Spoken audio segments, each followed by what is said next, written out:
Hi, welcome to It's All Skill. This vlog is designed to help young people age 25 and younger develop the mindset and skills they need to be highly successful in their careers, become financially independent, and be happy in life. Before our first interview, before we take our first position, there's two questions we should be asking ourselves. The first is, what's in it for me? And the second is, what's in it for them? And if it's not win-win, it's probably not going to work. So you need to take responsibility to figure out whether it's win-win.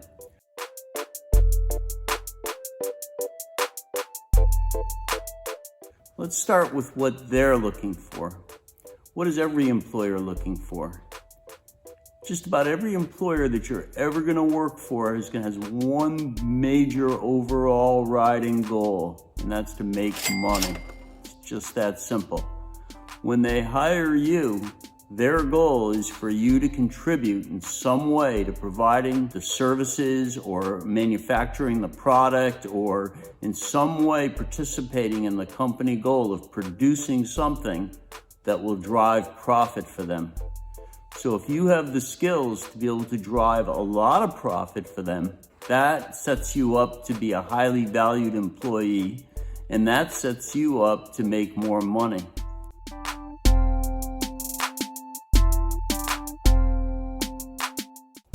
Now, what do you want from your first job? What are you looking for? Of course, we're all looking for money, but even more important than money is if we can develop the skill sets that we can give that disproportionate value to our employers, then we're setting ourselves up for an amazing future. We're setting ourselves up to be able to participate in the workplace on a whole different level. So yes, you should be looking for compensation for your efforts, but that's not all you should be looking for. You should be looking for opportunities for you to develop and prove that you've got what it takes to provide disproportionate value. Now, how are we going to go about doing that? Let's take a look at that next.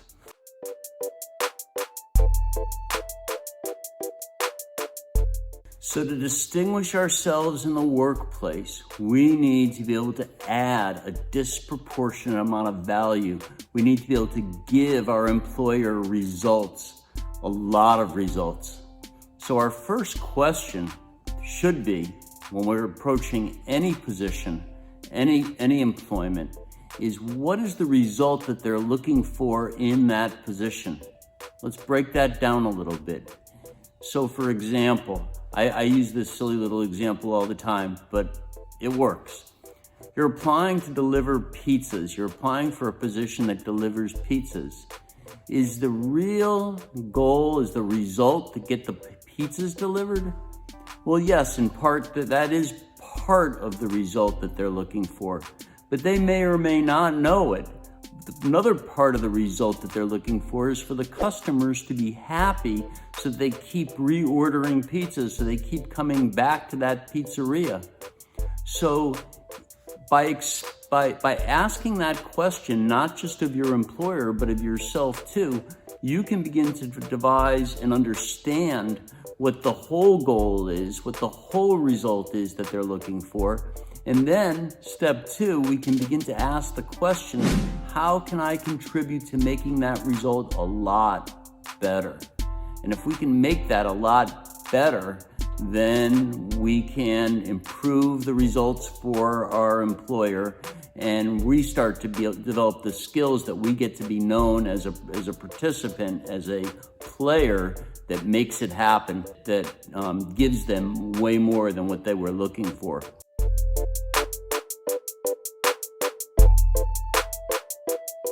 Now, there's a bunch of different ways that we're going to learn to tackle that problem. The first is we're going to begin to get really good at asking questions. How you ask the questions that help you determine what that result is and what the obstacles to achieving that result are will help frame the problem for you and will help you get really clear on exactly what the problem is. It'll also help you keep refining your solutions. We're also going to teach you how to develop systems. So a system is a way to do something over and over again, and a system can be constantly improved.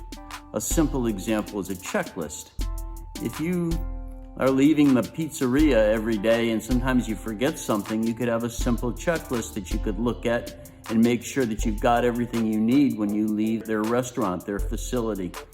But more importantly, not only does it help you make sure that you're doing your job right, it also gives you an opportunity to constantly be refining that. So the next day you may think of something that you hadn't thought of before and you can add it to the checklist. And then it adds a whole other value, because when you go to train the person who's ultimately going to be replacing you, they can use that checklist as part of their training process and then as part of their day-to-day operations, so that they're getting the benefit of all your thinking. And that's a whole other benefit to developing systems. We're also going to help you develop the fundamental communication skills that you need to be able to convince and work with the people that you need to work with, so that you can effectuate your ideas, so you can get the benefit of hearing what their ideas are, so that you can form collaborations, so that you can form partnerships, so that you can form alliances with people that can help you achieve the results that you're trying to achieve.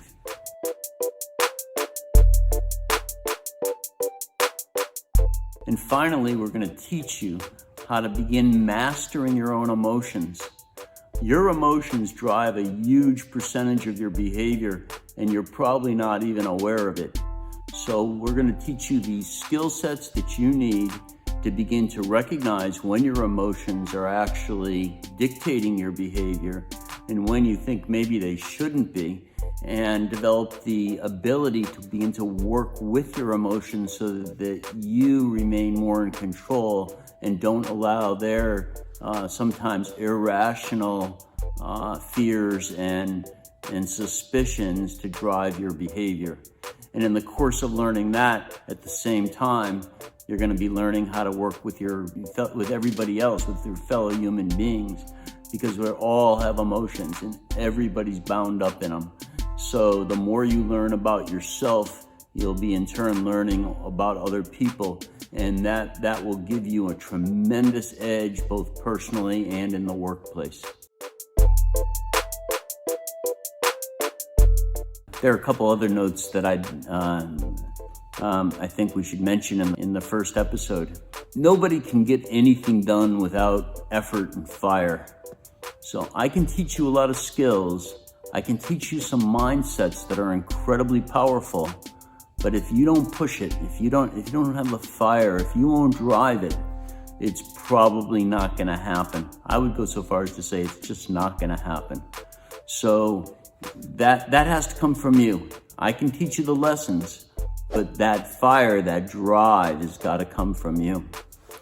The other thing that I really want to encourage you to do is validate for yourself that what I'm giving you has tremendous value and works. So don't take my word for it. Test it. Try it.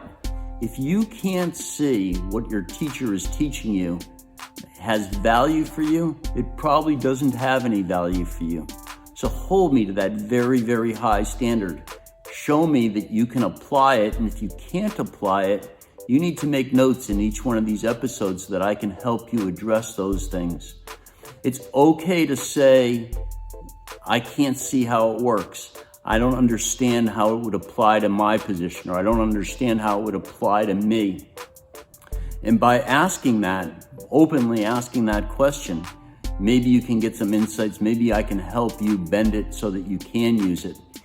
Every tool, every skill needs to be customized for each of us. So the way I deliver a negotiation is going to be slightly different than everybody else. Nobody else is going to be exactly the same. That process of you learning something and trying it and modifying it and making it fit you. Keep cutting it up and making it fit you so that you feel confident with it. You feel that you can apply it in your life, in your career.